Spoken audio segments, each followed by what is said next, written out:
At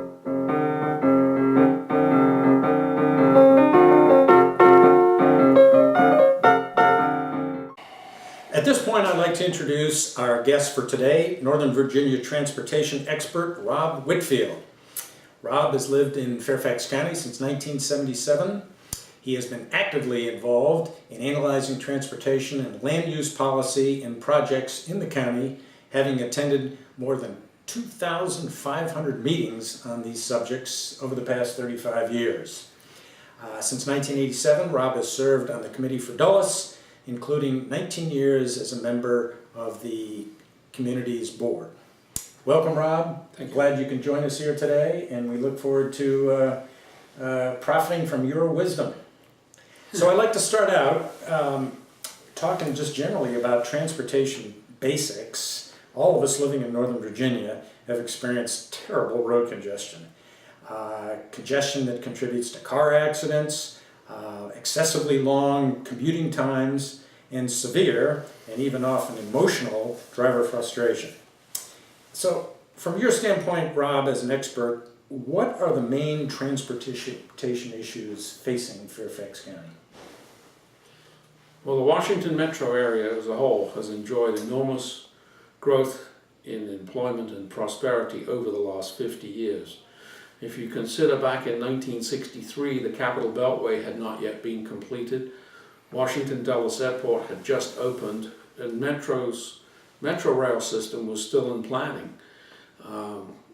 Since that time, the employment centers have diversified. 50 years ago, the majority of employment was in downtown Washington. But now we have employment centers in suburban Maryland and Northern Virginia. Obviously, Tyson's is the biggest employment center in Fairfax County with 120,000 employees.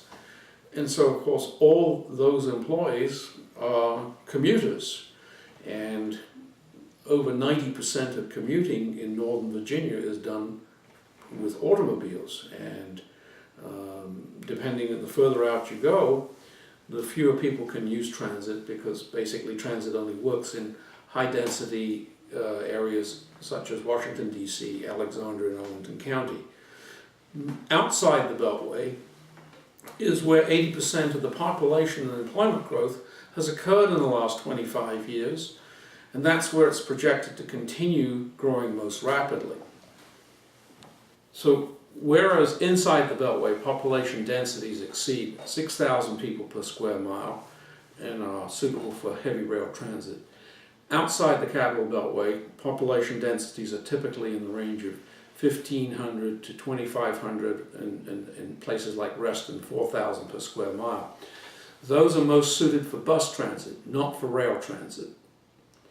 So one of the major issues is, what are the funding sources for building transportation projects? Compared to this time a year ago, we in Northern Virginia can look forward to a steady stream of revenues from new taxes approved under the governor's transportation bill. But the problem is going to be in the priorities for spending that money, and who determines and how. So Tim, to answer your question, transportation project construction has not kept pace with the growth that's occurred in the last 25-30 years in Northern Virginia. Many projects were deferred or cancelled. For instance, we have done nothing about building a bridge across the Potomac, either north of Washington or south of Washington.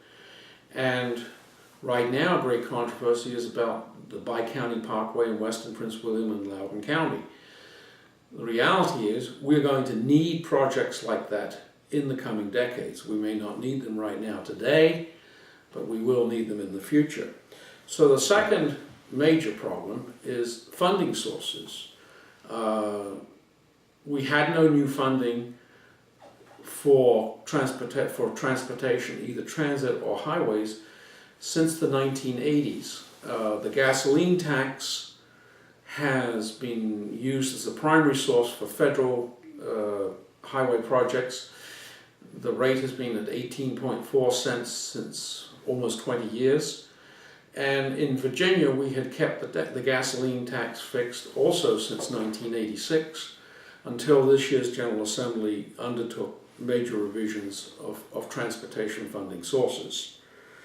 And finally, the other issue is, what are the priorities and how do we set them and who sets them? And that's going to be very controversial in the years ahead. Got it. So you mentioned funding sources, and I think what I heard you say is that we may have new funding sources which would enable some construction of new transportation projects in Northern Virginia. What might be those funding sources? At the moment, the sales tax has been increased from about 5% to 6% in Northern Virginia. There are additional grantor taxes for real estate transfers, and then transit occupancy tax and automobile rental tax, and the proposed internet sales tax, which is dependent on congressional approval. But collectively, these taxes could raise as much as $1 billion a year across Virginia for each of the next 6 years. But the challenge is, at the local level, we don't seem to have properly set our priorities based upon cost effectiveness. So the real goal we need to have to keep in mind is reducing congestion for the least capital cost. And will Northern Virginia get a prorated version or prorated part of the new funding sources based on population density? No, the Northern Virginia taxes are simply Tidewater and Northern Virginia. The rest of Virginia didn't want anything to do with additional taxes. I see. Okay. And so elsewhere in Virginia, there are some additional funding sources which are enough. Growth in the rest of Virginia is nothing like it is in Northern Virginia, so therefore their needs are much less. Right. So for instance, we have all sorts of people proposing massive transit projects. The WMATA Silver Line cost $6 billion in capital costs and $17 billion in financing costs, and yet the General Assembly and our politicians have not been able to come up with equitable solutions, which would include the riders paying a fair share of the total cost. Meanwhile, the Transit Authority, WMATA, is plowing ahead with what's called a Metro Momentum Plan, which is $26 billion over the next 25 years. And in addition, there are BRT network plans that are going to cost upwards of $70 billion over the next 30 years. So we have well over $100 billion in transit projects, the cost effectiveness for which have not been demonstrated. And so this all serves the needs of people mainly inside the Capital Beltway. Because the funding sources and agencies are controlled, we have at the regional level, we have the Metro Council of Governments. The Transportation Planning Board is dominated by people from Maryland and DC and people inside the Beltway in Northern Virginia. We then have the Northern Virginia Transportation Commission based in Arlington County, whose motto is, think outside the car. Well, I can only tell you is I've tried several times to get them to have a broader focus on transportation than just transit, but they don't want to do it.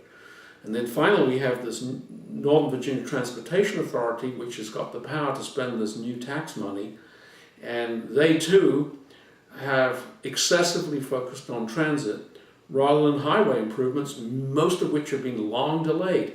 As an example, in Fairfax County, Route 7 west of Tyson's Corner has been planned for widening for well over 20 years, and yet the funding has been deliberately shifted to other projects, and the traffic congestion between Reston and Tyson's continues to get worse, and with the unlimited development permitted in Tyson's Corner, we can expect the traffic to double or triple over the next 30 years. Wow, that'll help congestion.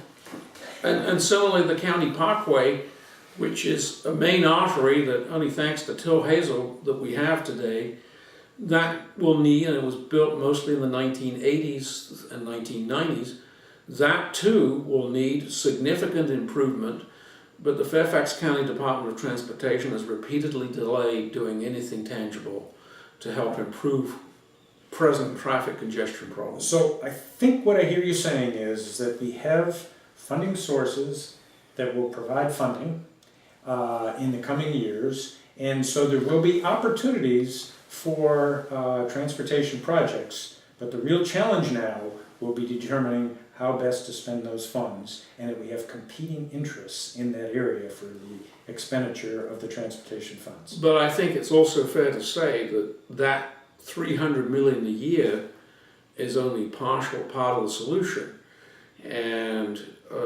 particularly if the money is diverted to doing things in Arlington County for transit and streetcar projects and things like that, Fairfax County needs are not going to get addressed unless we have a political delegation and a political might to rectify the present imbalance.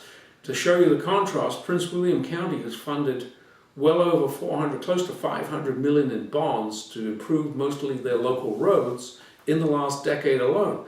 Fairfax County has not done anything near that level, and we're 3 times the population, and instead the last transportation bond issue in Fairfax County in 2010 was for what was called Metro Matters, and there's no accounting for where the money went. Yeah.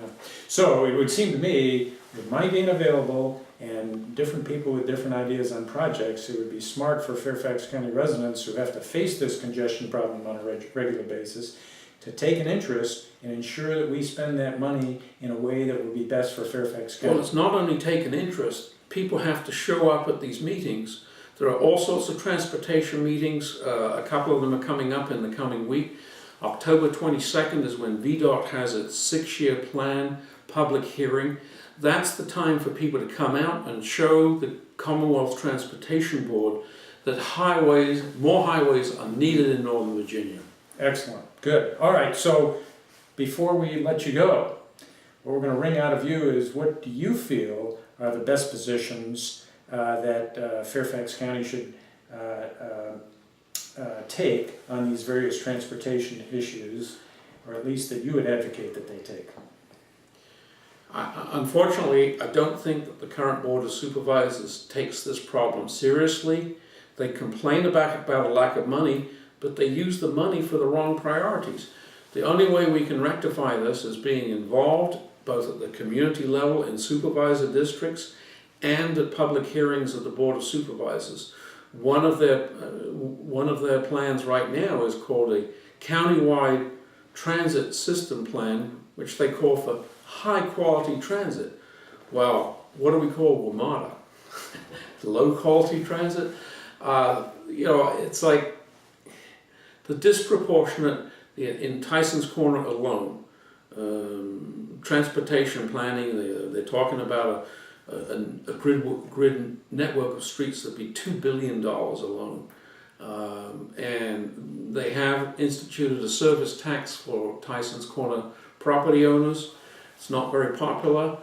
And truthfully, Tyson's Corner property owners are paying several different taxes. They're paying a commercial industrial district tax, they're paying a Dulles rail tax, they're paying the service district tax on top of the basic county tax rate.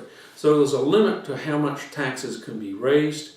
And so what we have to do, instead of approving unlimited development, we have to have a priority plan. Right. And I guess another way of saying that, if we're going to have to endure higher taxation, let's make doggone sure that we get the most out of it, and that we get our transportation improved, and we're not spending our money on projects that aren't going to help. And even worse, at the Council of Governments, at the Transportation Planning Board, these people are seriously considering using existing highway lanes and taking them for use by what's called a bus rapid transit, BRT system, and also to toll existing highways. I mean, they seem to think that motorists, Dulles Toll Road users are facing, right now that they're paying an average of $1,000 a year. That's going to $2,500 a year within 3 years. and it could be $6,000 or $7,000 a year in the next decade or so, unless we come up with alternative solutions. So the reality is, Dulles Rail has taught us that we don't have the funding sources, and so we do need some different remedies. And we need some good transportation planning to make the best use of that money. And Rob Whitfield, thank finance. you very much for joining us. Thank you. 35-year resident of Fairfax County, transportation expert. You've enlightened us, and hopefully you've given all of us a sense that we need to take an interest in transportation in Fairfax County if we want to improve our congestion Don't problem. forget, Ronald Reagan talked about the silent majority. What we face in Fairfax County is not only a silent supermajority, but frankly, an ignorant supermajority. They don't know what's going on. You have to get involved, folks. There you go. Always good to end on Ronald Reagan. Thank you, Rob.